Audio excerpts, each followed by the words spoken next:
When the letter arrived, I thought it was a mistake.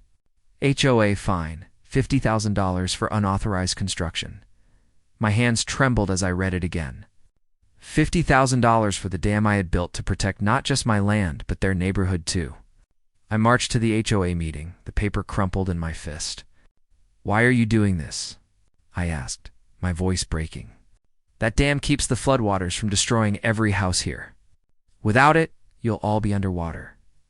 The president, a sharp-eyed woman named Linda, leaned back smugly.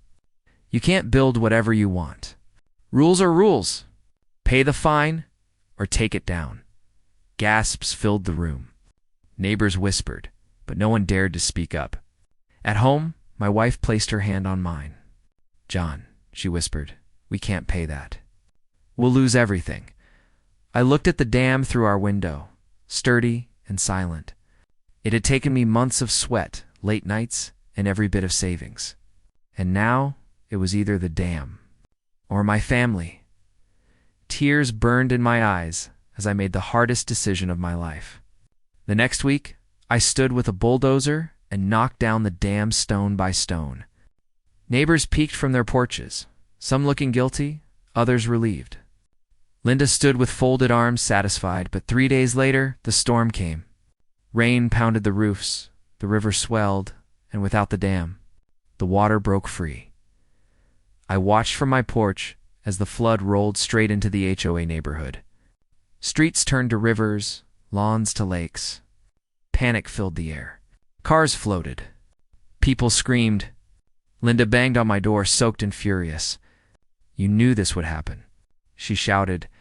I looked at her, pain and sorrow heavy in my chest. "I warned you. I built that dam for all of us, not just me." Her anger melted into silence. She had no words, only shame. Weeks later, the cleanup began. Houses were damaged, lives disrupted. But people looked at me differently. They finally understood sacrifice. I told them gently, sometimes pride costs more than money. Sometimes the rules blind us to what really matters, protecting each other. My wife squeezed my hand. Neighbors bowed their heads.